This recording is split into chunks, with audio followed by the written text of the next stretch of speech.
¿Qué tal? Buenos días. Condiciones injustas en las cárceles, así por lo menos es lo que dicen las quejas de algunos reclusos. De eso y más hablamos hoy en República.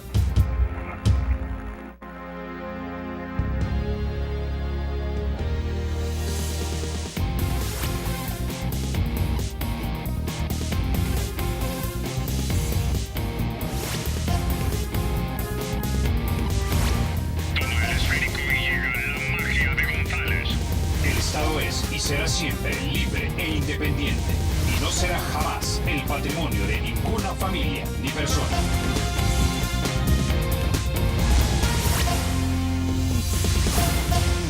Bueno, sin mayor preámbulo, vamos a introducir a nuestros invitados. Esta mañana nos acompaña la licenciada Katia Recinos. Ella es abogada especialista en Derecho Penal, parte del colectivo feminista. También nos acompaña el señor Ábrego.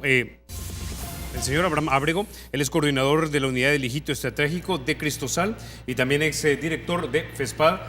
Bienvenidos a República. Buenos días, gracias.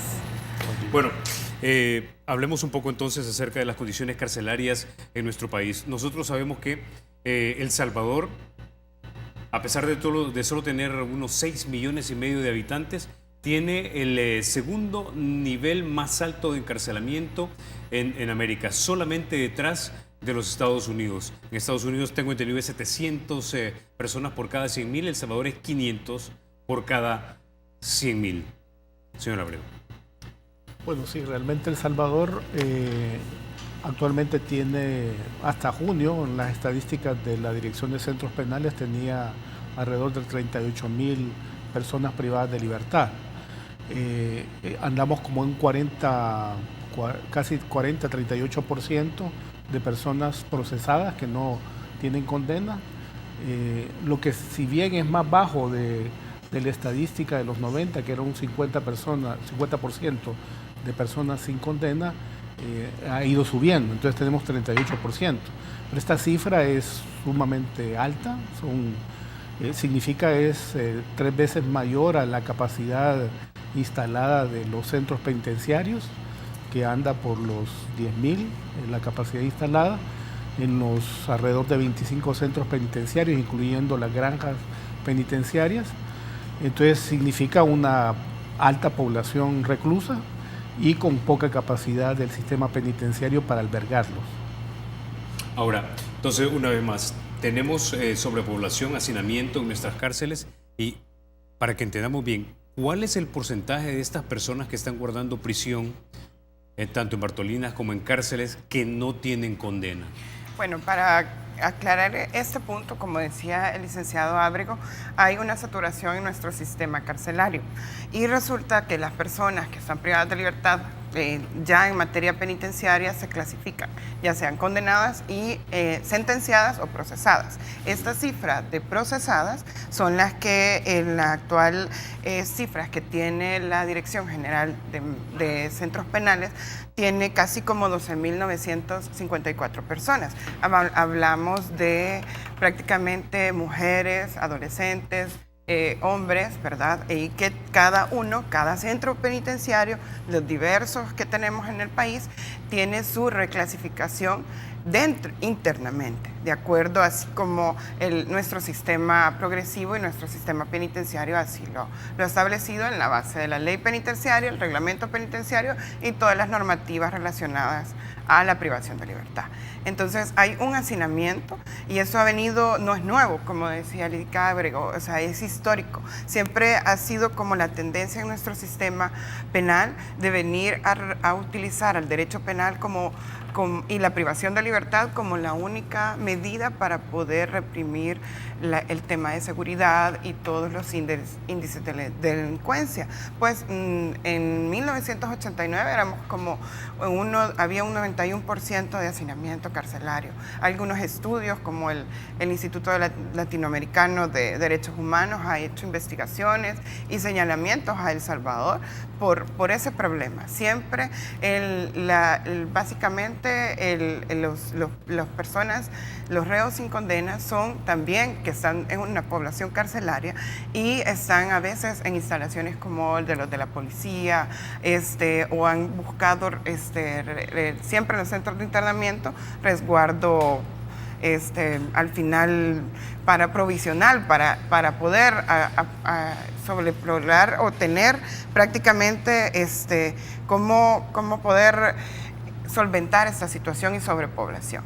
Entonces sí es una cifra alarmante y también hay no hay descongestionamiento del sistema carcelario. Entonces ahí también hay un problema, y un problema en las condiciones precarias que ellos están viviendo. Ahora, señor Ábrego, una vez más, voy a repetir las cifras.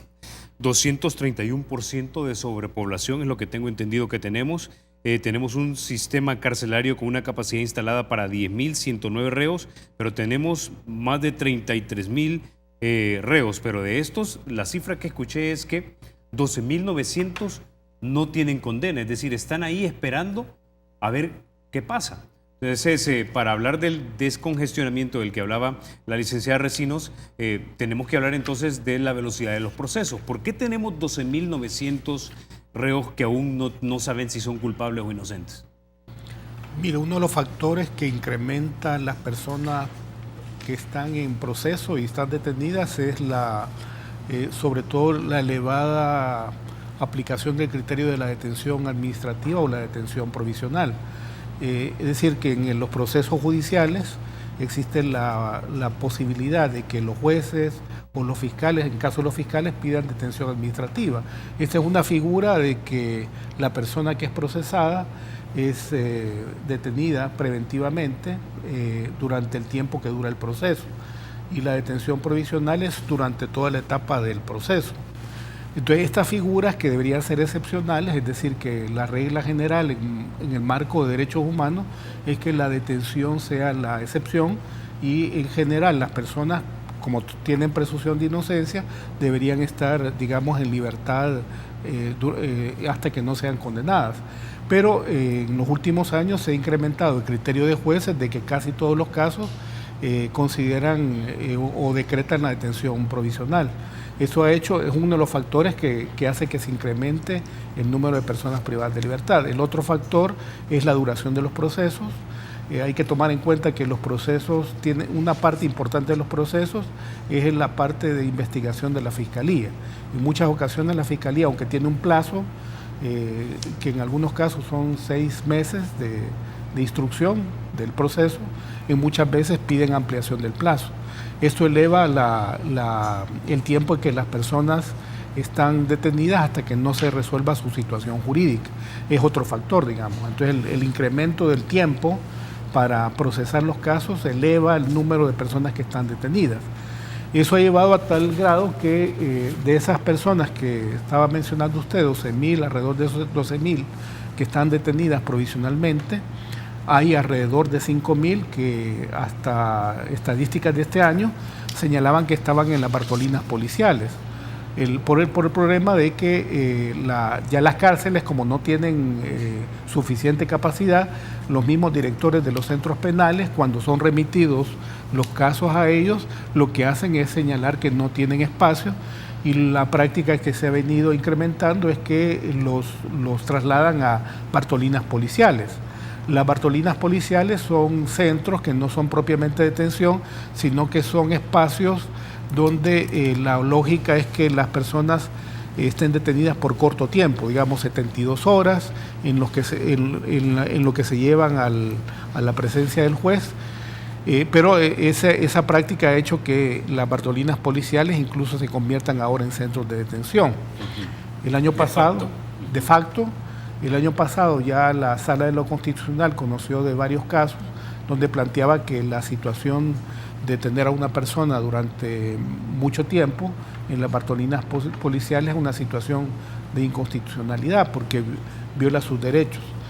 Entonces tenemos una situación realmente quizás no un grado porcentual de personas sin condena similar a los 90, como le digo, El Salvador llegó a ser de los países en los estándares internacionales que tenían más personas sin condena en América Latina, llegó a tener más del 50%, ahora el porcentaje es menor, pero todavía sigue siendo elevado, por esos factores de duración de los procesos y por el Ahora, abuso de la detención quisiera que provisional. fuéramos entonces por partes. Primero quiero tocarlo con usted, el tiempo que le toma, digamos, a un fiscal reunir las pruebas para presentar la acusación formal, lo que ustedes conocen, creo que el proceso de instrucción, creo que me dijo, ¿no? La pregunta es, ¿por qué le toma tanto tiempo a un fiscal reunir las pruebas para acusar a alguien? Si el tiempo es de 6 meses, pero pide otros 6 meses, ¿por qué le toma tanto tiempo? No tenemos la cantidad suficiente de fiscales, tenemos demasiadas personas acusadas de crímenes o tenemos fiscales que no están preparados. Yo creo que son varios factores. Uno de los factores importantes es que la conflictividad salvadoreña se tiende a canalizar mucho por la vía penal. Es decir, casi todas las situaciones jurídicas de conflictos se tienden a llevar al plano penal.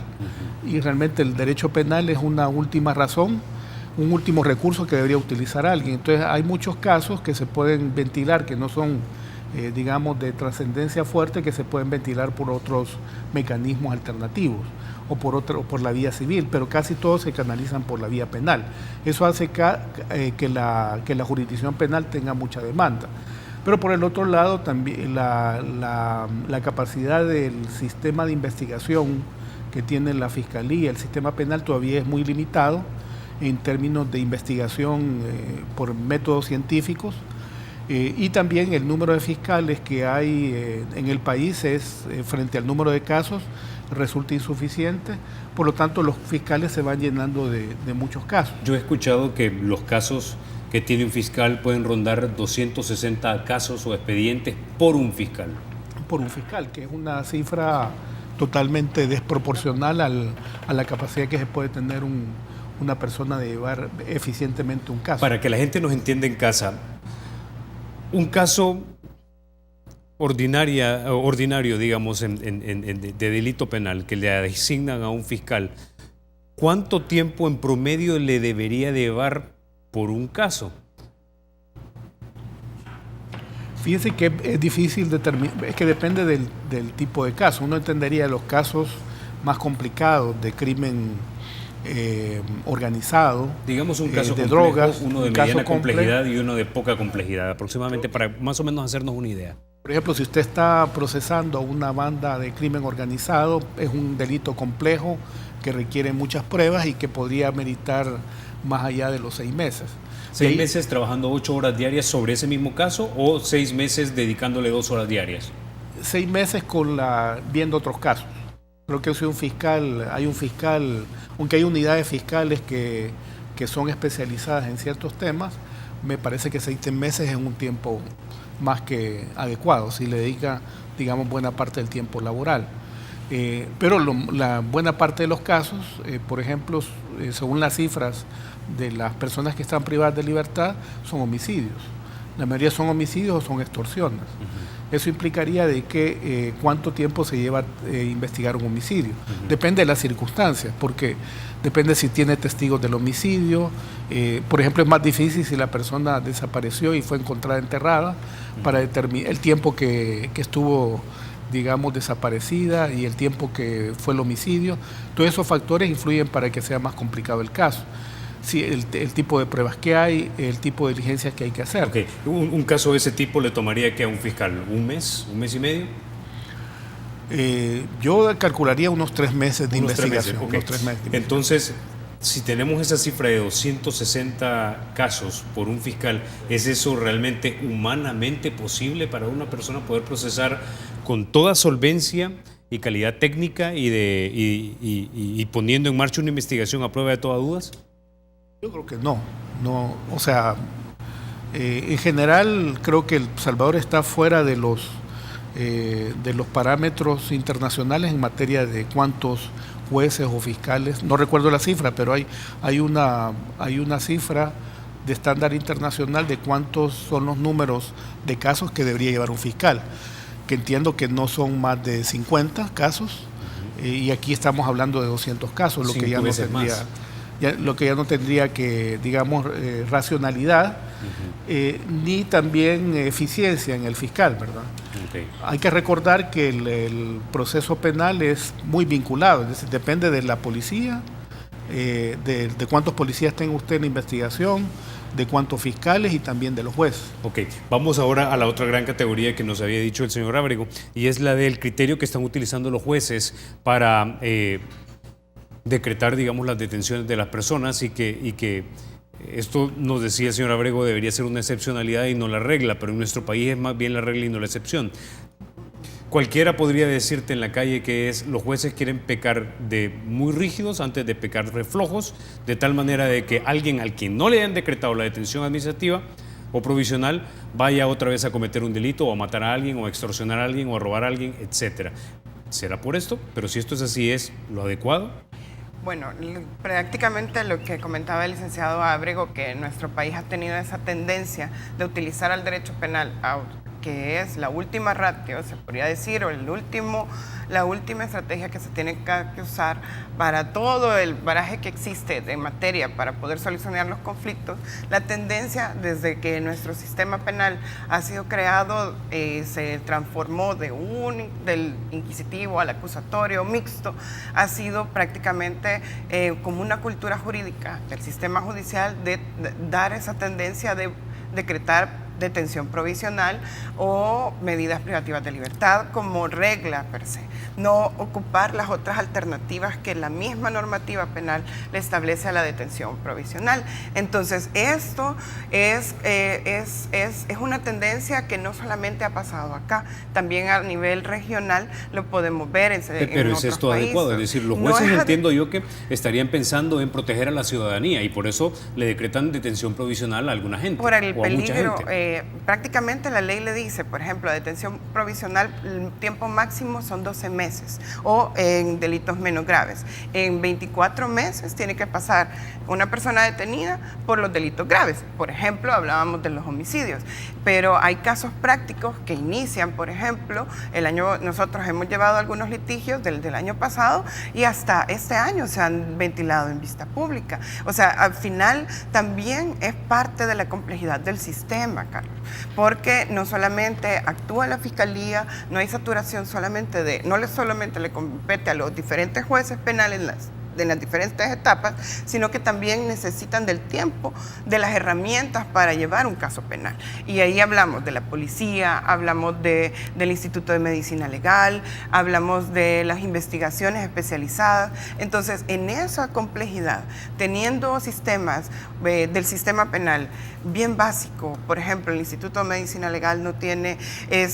insumos para hacer estériles, pruebas forenses adecuadas y encontrar la verdad real, que es el objetivo de la materia penal, se va viendo y pasando varios aspectos que incurren en la ilegalidad a veces de detenciones, en violaciones a debidos procesos y estándares. Entonces, no solo le tenemos que echar también la pelota o la culpa a la Fiscalía porque no tiene una capacidad instalada, porque no pueden resolver rápido 250 casos que me han asignado, por ejemplo, sino que también tenemos que verlo más allá. O sea, pero ¿qué tiene que ver todo esto que usted me está diciendo con la decisión del juez de decir va detenido provisionalmente? Y por lo tanto, si así como este juez lo hacen muchos jueces más, lo que vas haciendo es que va creciendo la sobrepoblación en las cárceles. ¿Qué tiene que ver lo que usted me está diciendo con la decisión que es discrecional del juez de decir: a usted mejor lo mando a prisión por el momento hasta que se ventile su caso? Porque no quieren ser señalados. Es decir, hay muchos jueces, por ejemplo, que son cuestionados por los medios de comunicación o en otras, las organizaciones de sociedad civil, como por ejemplo, este juez solamente le decretó la detención provisional en su casa. O sea, hay prácticamente algunas tendencias que al quehacer judicial eso también le afecta. Entonces, en ese sentido, usted puede verlo o analizarlo de esta forma. Por ejemplo, el caso del expresidente Flores, que es total conocido, fue detenido. ¿Cuál fue él estaba detenido provisionalmente en su casa, recuerdo. Entonces, así emblemáticos de corrupción, altos, pero, por ejemplo, las personas de escasos recursos, la de clase media baja y también que no tienen ni siquiera un menor ingreso por un robo o de un animal o una cultura, ¿Cuál es la tendencia aquí? No tienen dinero para pagar un abogado, un querellante, una especialización que le pudiera darle una alternativa para sacarlos. Pero entonces no hay muchas circunstancias o la situación específica para que pueda defenderse, y la tendencia es, bueno, le voy a hacer caso a la tesis que me plantea la Fiscalía. Y como la política interna también dentro de la Fiscalía es poder judicializar casos y tener más condenas, entonces es ahí también una parte de la tendencia a seguir condenando. O sea, yo más que todo creo que los jueces no se quieren ver señalados o expuestos a la luz pública sobre sus resoluciones. Ok, si le voy entendiendo entonces, los jueces están, digamos, actuando de manera muy rigurosa, con muchos casos que de repente no ameritan que la persona esté detenida provisionalmente, porque tienen el temor a que públicamente se les vea como que son jueces flojos y no rigurosos. ¿Está de acuerdo con esta tesis, señor Ábrego? Sí, yo creo que es una parte del factor. Hay que decir también que depende de las diferentes oportunidades de detención. Por ejemplo, una persona puede ser detenida en flagrancia. Hay ocasiones que incluso han pasado 24 horas y han detenido supuestamente una persona en flagrancia. Eso en flagrancia significa que en el momento que está cometiendo el delito lo ubican y lo detiene la policía. Eso significa que la policía lo lleva a las Bartolinas y se da la posibilidad de que la policía tiene 72 horas para presentarlo a un juez y que decida si sigue en libertad o es detenido. Ahí se da una figura que es la detención administrativa, que es por el tiempo de las 72 horas. Luego pasa al juez y el juez tiene como la ley lo que le da para determinar si decreta detención en un proceso son, digamos, valoro dos cosas. Primero, si hay suficientes elementos para considerar que lo que le está presentando la policía o la fiscalía realmente da un supuesto delito, si tiene suficiente elementos. Quizá mi pregunta va una vez más para que cerquemos un poco más el tema. ¿Estarían siendo los jueces demasiado rigurosos en algunos casos donde no ameritaría la detención provisional, pero se la dan porque tienen miedo a ser señalados como flojos y no rigurosos, especialmente en una situación como la que tenemos actualmente en el país? Yo creo que sí. Okay, yo creo que es el factor. Lo que le quiero decir es que legalmente uno puede cuestionar, digamos, una detención por esos dos factores. Legalmente el juez puede decretar una detención siempre que justifique que hay elementos para considerar que se cometió un delito y que la persona, si se es dejada en libertad, puede entorpecer la investigación o puede fugarse. Okay. Esos son como los dos criterios. Con ese vamos a la pausa.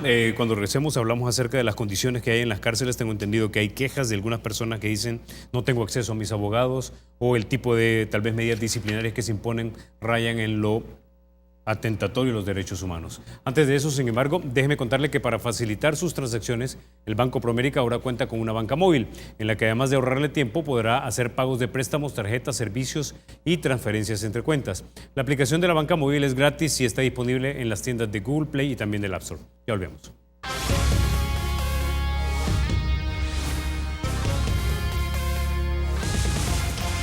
Gracias por continuar con República. Licenciada Recinos, quiero ir con usted ahora porque en un reporte del periódico digital El Faro se reportaba que en 2016 el Departamento de Verificación Penitenciaria de la Procuraduría de los Derechos Humanos había recibido 675 quejas de internos por falta de asistencia médica.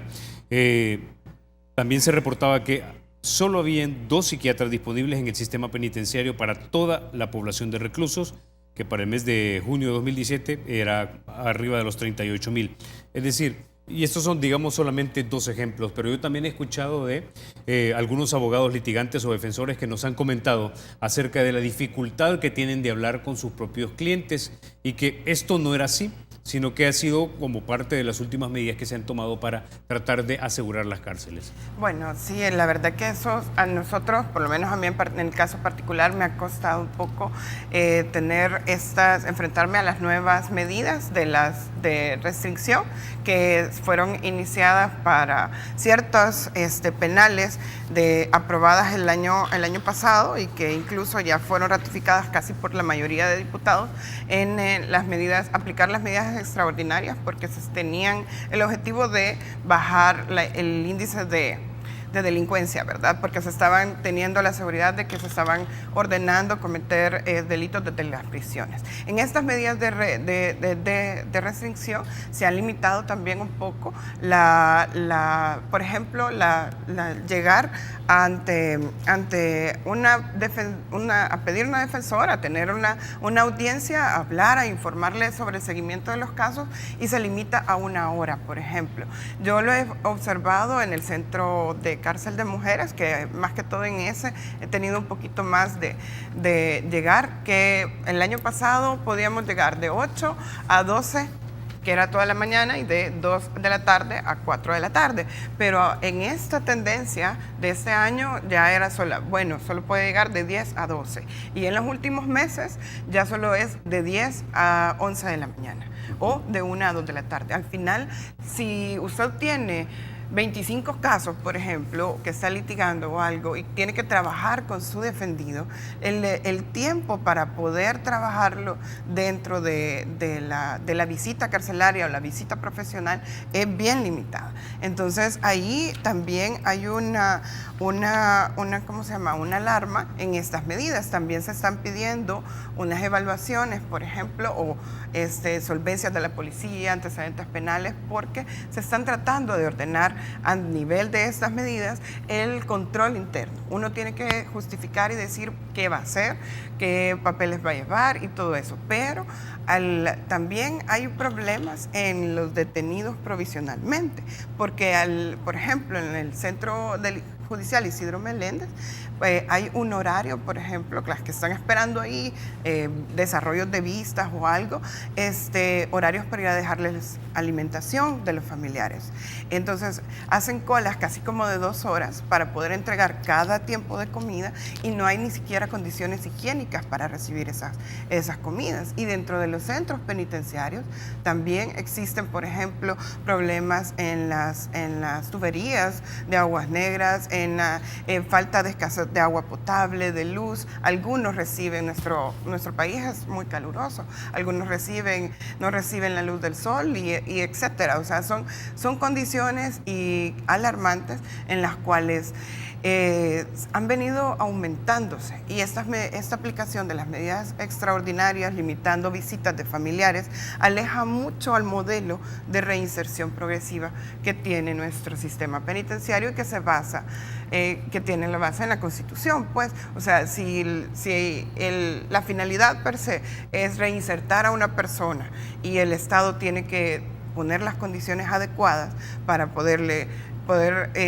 ver a esta persona que ya no vuelva a delinquir, tiene necesidades también inmediatas y básicas: comunicación con sus familiares, que le puedan tener acceso a sus cosas mínimas, básicas, también tener agua, luz y cosas que son pequeñas, que al final de cuentas ya en la operatividad o en la práctica no se manifiestan en los centros de detención de las personas, ya sea de adultos, incluso las de mujeres, tienen condiciones especiales, porque no son las mismas condiciones que los hombres deben de tener al nivel de que una persona es detenida. Me llama la atención eso.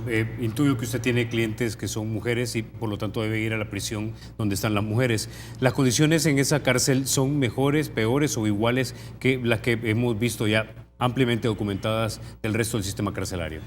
No son tan peores ni mejores, están en como término medio, ¿verdad? Pero siempre hay un hacinamiento de sobrepoblación dentro de la cárcel.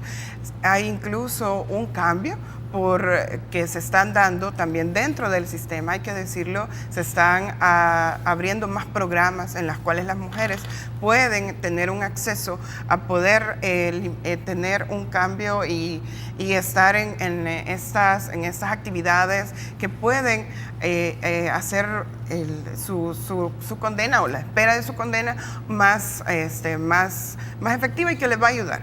Pero al final también hay dentro de las prisiones de mujeres, por ejemplo, a veces hay algunas que entran que están embarazadas y entonces se han creado las granjas penitenciarias en el sentido en el que se trasladan a condiciones a mujeres que son madres con sus niños, porque hasta los 5 años de edad pueden estar con ellos dentro de las prisiones. Entonces ya después eso ya no se permiten a los niños dentro de ellos, entonces son condiciones especiales. Y al final las condiciones siempre es la misma pelea, en rivalidades y todo eso, pero también hay sectores en los cuales hay una bastante deficiencia en su alimentación y por ejemplo, la atención a la salud. Hay un ginecólogo nada más que llega 1 vez o 2 veces por semana a una población bastante hacinada. ¿Cuántas prisioneras hay en cárcel de mujeres? Mire, no tengo el dato exacto de cuántas, pero andarán como, por ejemplo, no sé, como unas... Estaban a 398%, me acuerdo, el año pasado, pero así, severamente exacto, no me acuerdo cuándo están. Okay. Pero para tener el staff de solamente un médico ginecólogo que puede llegar a hacerle evaluaciones específicas a las mujeres que están ahí, es alarmante. Igual, un médico general. No hay programas incluso de poder tener una buena nutrición dentro de cárcel, sino que hay muchas en hacinamiento y en condiciones insalubres. El agua potable, por ejemplo. Cárcel de mujeres siempre ha tenido históricamente ese problema.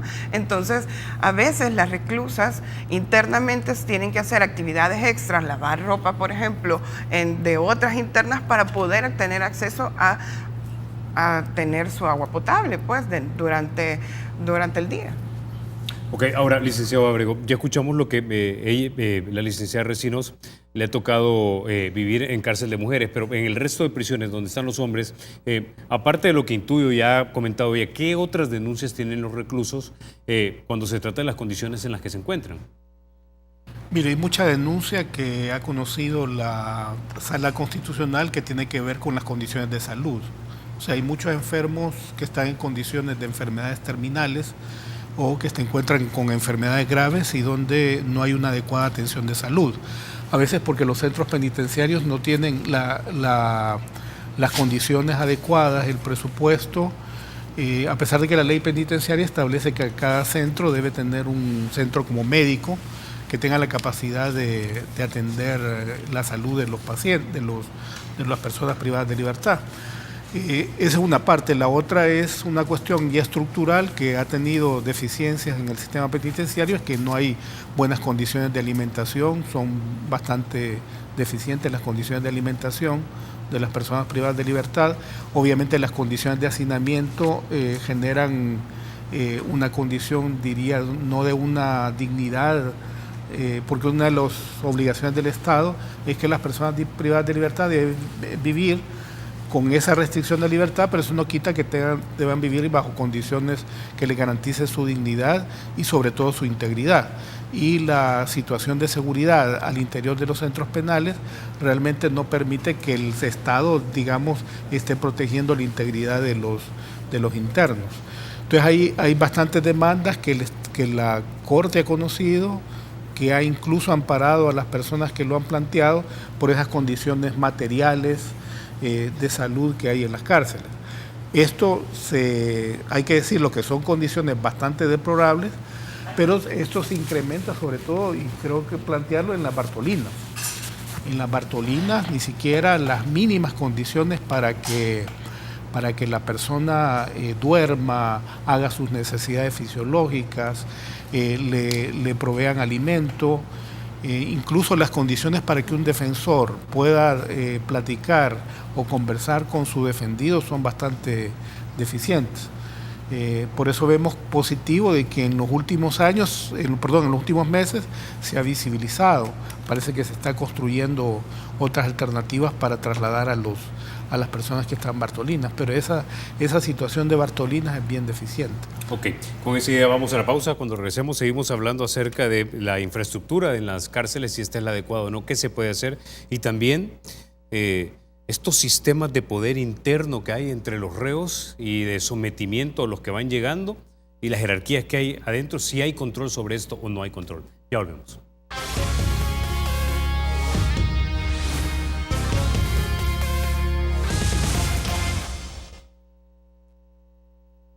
Gracias por continuar con República. Licenciada Recinos, intuyo que usted haya escuchado de parte de sus mismas clientes cuando de repente le cuentan que va a ingresar a prisión, ya sea ya condenada, o bueno, si ya está condenada, o si va a entrar por por detención provisional, que se le está esperando para golpearla o quizás cosas peores. ¿Tienen las autoridades control sobre esto? Bueno, específicamente en las defendidas en las cuales yo he podido llevar la complejidad de los casos, o sea, el estigma que hay dentro de esto, es que son mujeres privadas de libertad por haber sufrido emergencias obstétricas, parto fuera del hospital, delitos, y son acusadas inicialmente por el aborto y que son atacadas o abordadas como las asesinas y que también han sido señaladas de esa forma. También dentro del estigma que hay social a nivel de la comunicación para este tipo de situaciones específicas, también dentro de cárcel, ellas también han sufrido discriminación y han sido también incluso aisladas en sectores.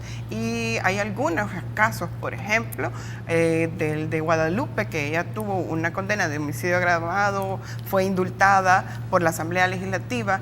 Ella contaba en su relato que ella había sido golpeada, era agredida verbalmente.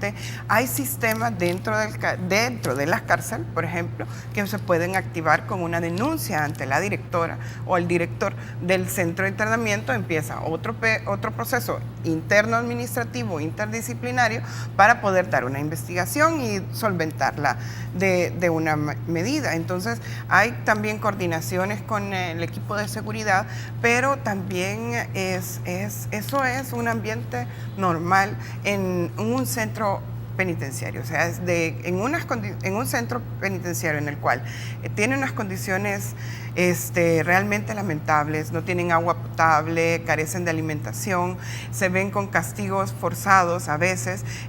También hay rivalidad porque siempre se están pendientes quiénes son las líderes y quién líderes llegan, por ejemplo. Entonces, a pesar de que se ha hecho un gran esfuerzo en poder regular mediante estas medidas extraordinarias que comentábamos, los traslados, la buena clasificación de las internas, por lo menos en mi experiencia, el estigma que ellas viven dentro de cárcel sí es bastante preocupante, porque hemos encontrado algunas que a veces no pueden ser anotadas en los programas que ya la misma dirección está señalando.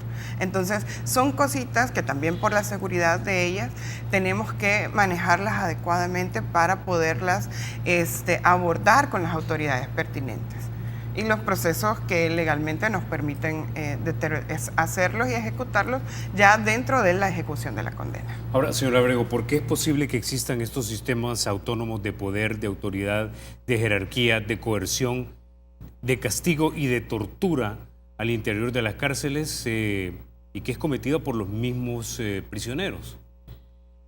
Yo creo que hay varios factores, ¿verdad? Uno de ellos es que hay que recordar que siempre el sistema penitenciario es como la cenicienta dentro de la administración pública. Nunca se le dio mucha importancia a nivel presupuestario, a nivel de capacitación. Creo que hasta en los últimos años se conformó una escuela penitenciaria. Tenía pocos recursos, tenía poca nivel de capacitación el personal a cargo o los custodios. Había poco control, digamos. Entonces, eso aunado al tema del hacinamiento, aunado a que muchos de la población reclusa se trata de pandilleros que están organizados, creo que hizo de que se le saliera de las manos la cuestión del control de las prisiones. Creo que uno de los efectos de eso ha sido el tema de las medidas extraordinarias. Las medidas extraordinarias realmente lo que reconocen es que el Estado debería asumir condiciones, le llaman extraordinarias, pero yo creo que deberían ser ordinarias.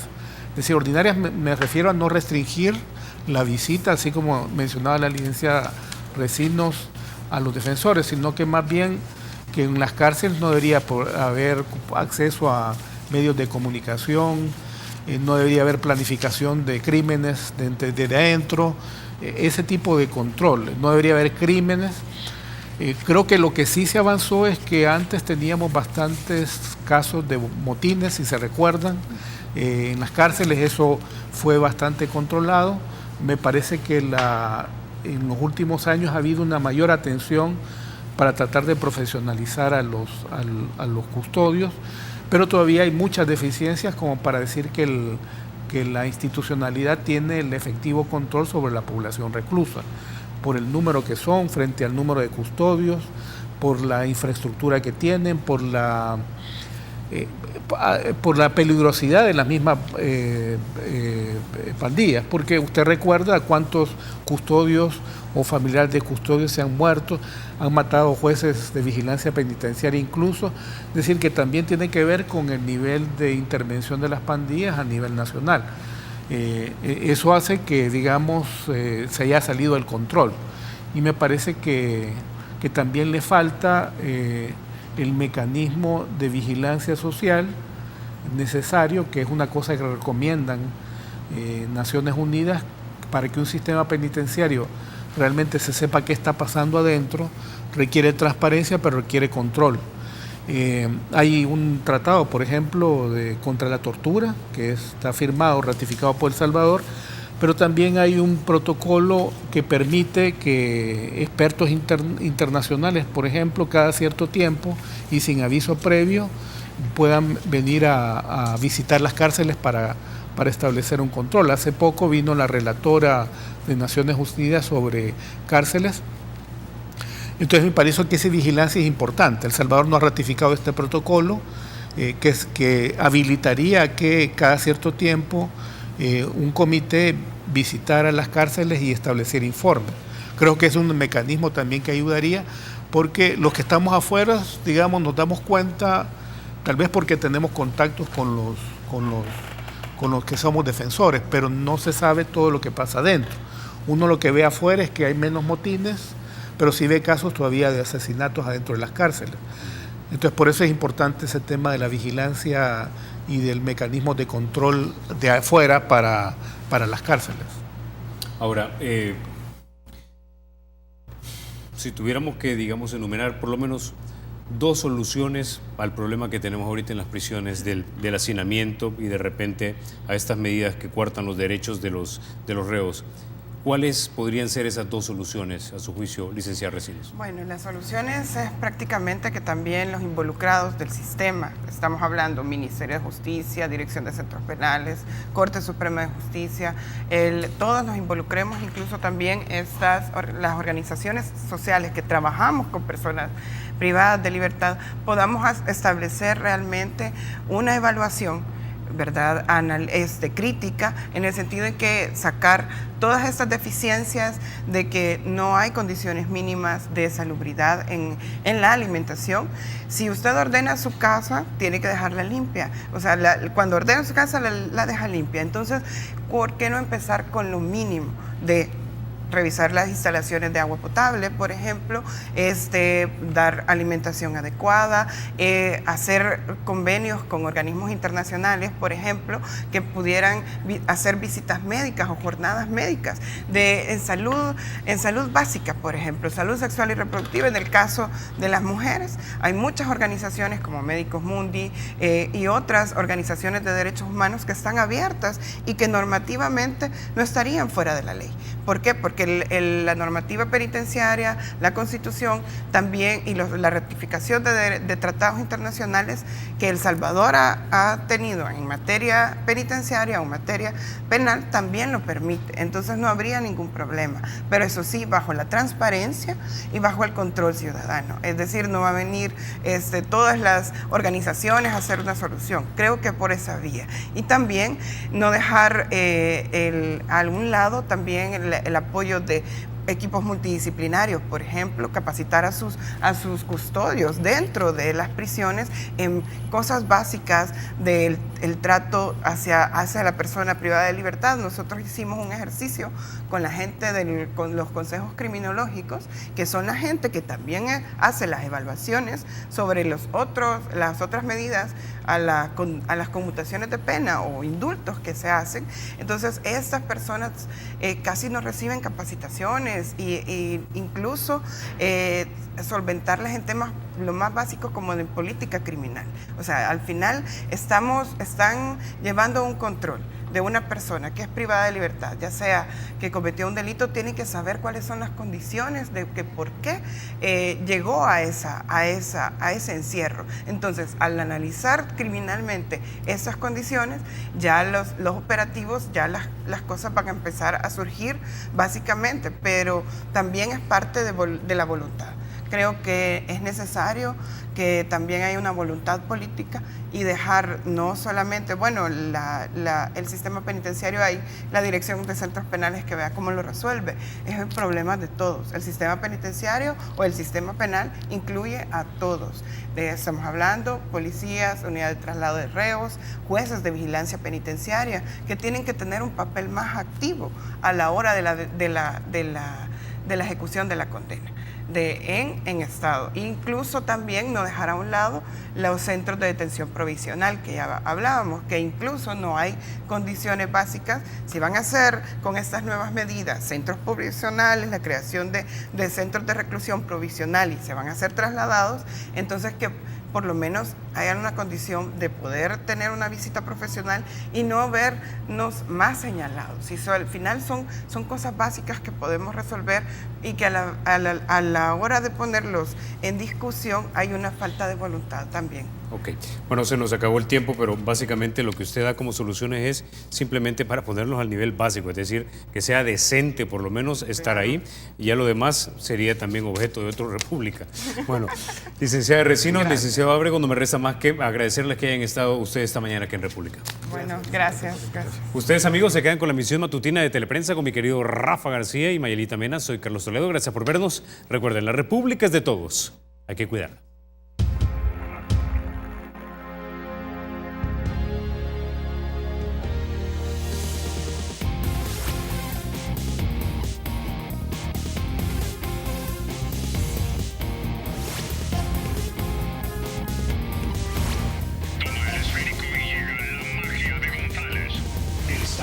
Será siempre libre e independiente y no será jamás el patrimonio de ninguna familia ni persona.